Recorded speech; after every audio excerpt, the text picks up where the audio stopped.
Hello students, let's see this question. The question says the linear structure is assumed by चार आपको structures दे रखे हैं A B C D के अंदर, आपको करेक्ट ऑप्शन यहाँ से चूज करना है। ठीक है, सो एक एक करके देख लेते हैं। देखिए, तो लीनियर स्ट्रक्चर्स अगर हम देखें तो वो हमें कब देखने के लिए मिलता है, जब sp हाइब्रिडाइजेशन होती है। ठीक है, sp हाइब्रिडाइजेशन होती है। तो sp हाइब्रिडाइजेशन कब होगी, जब आपके जो सेंट्रल एटम है उसके पास में कितने इलेक्ट्रॉन पेयर प्रेजेंट होंगे, टोटल इलेक्ट्रॉन पेयर कितने प्रेजेंट होंगे, 2 प्रेजेंट होंगे। ठीक है, तो एक एक करके यहाँ से समझने की कोशिश करते हैं। SnCl2, तो SnCl2 हमारा क्या होता है, एसएन जो होता है स्टैनस होता है, वो कार्बन की फैमिली से आता है। सो ऑब्वियस सी बात है, ये इसके पास क्या होंगे, इसके पास क्या होंगे, 4 इलेक्ट्रॉन्स होंगे इसकी वैलेंस शेल के अंदर। सो एक इलेक्ट्रॉन, 2, 3, 4। ठीक है, तो ये एक क्लोरीन के साथ में एक बॉन्ड शेयर करेगा। क्लोरीन की वैलेंस शेल में 7 इलेक्ट्रॉन्स होते हैं, राइट, इस तरीके से। तो क्लोरीन का ऑक्टेट कंप्लीट हो जाएगा और स्टैनस का ऑक्टेट कंप्लीट वैसे नहीं हो पाएगा, इसका ऑक्टेट कंप्लीट नहीं हो पाएगा। बट सिंस आप क्या देख रहे हो कि इसके पास ये क्या एक लोन पेयर बच जाता है। सो लोन पेयर बच जाने की वजह से ये स्ट्रक्चर लीनियर नहीं होता, क्योंकि क्या होगा, इस लोन पेयर में और इस बॉन्ड पेयर में क्या होगा, रिपल्शन होगा। ये रिपल्शन होगा, रिपल्शन की वजह से ये एंगुलर जैसा शेप ले लेगा। क्लियर, सो ये तो लीनियर नहीं है, ये लीनियर नहीं है। बी में देखते हैं, NCO नेगेटिव। सो हम अगर इनको ऐसे ही अरेंज कर दें, कार्बन के पास कितने हैं आपके, 4 इलेक्ट्रॉन्स होते हैं वैलेंस शेल के अंदर। ठीक है, नाइट्रोजन की वैलेंस शेल में आपके 5 इलेक्ट्रॉन्स होते हैं, 1, 2, 3, 4, 5। ऑक्सीजन की वैलेंस शेल में 6 इलेक्ट्रॉन होते हैं। ठीक है, अब नेगेटिव चार्ज है, तो इन सब में जो सबसे ज्यादा नेगेटिव इलेक्ट्रोनेगेटिव एलिमेंट है वो ऑक्सीजन है। तो ऑक्सीजन क्या करेगा, उस नेगेटिव चार्ज को कैरी करेगा।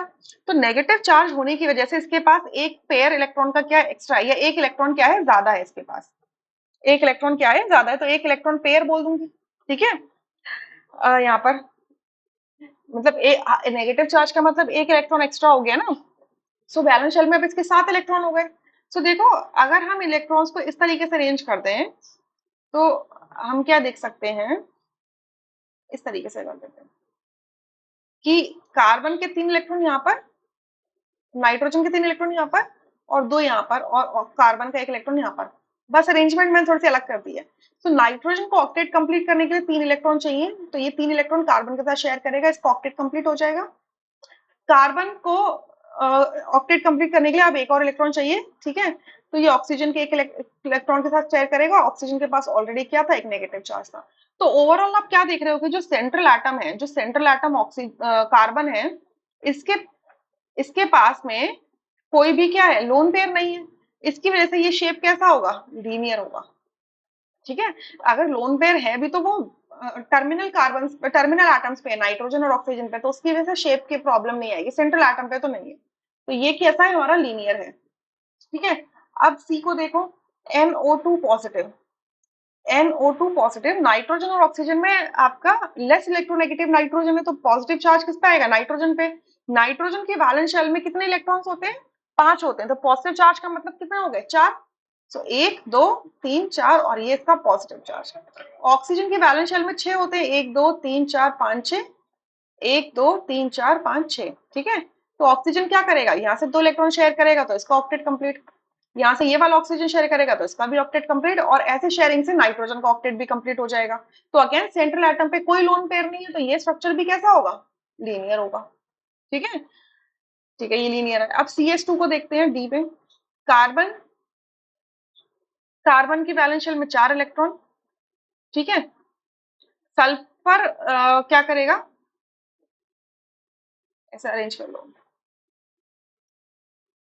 सल्फर की वैलेंस शेल में 6 इलेक्ट्रॉन, 1, 2, 3, 4, 5, 6। 1, 2, 3, 4, 5, 6। ठीक है, तो सल्फर ऑक्टेट कंप्लीट करने के लिए 2 इलेक्ट्रॉन यहाँ से शेयर करेगा, ऑक्टेट कंप्लीट। यहाँ से भी 2 इलेक्ट्रॉन शेयर करेगा तो ऑक्टेट कंप्लीट, और कार्बन का भी अल्टीमेटली ऑक्टेट कंप्लीट हो जाएगा 4 इलेक्ट्रॉन शेयर करके, दो सल्फर के साथ में। So again central atom carbon के पास में अगेन कोई लोन पेयर नहीं है, तो ये स्ट्रक्चर भी कैसा होगा, linear. So B, C and D तीनों ही क्या लीनियर है। सो बी ऑप्शन करेक्ट हो जाएगा, rest options are incorrect. I hope you understood, thank you.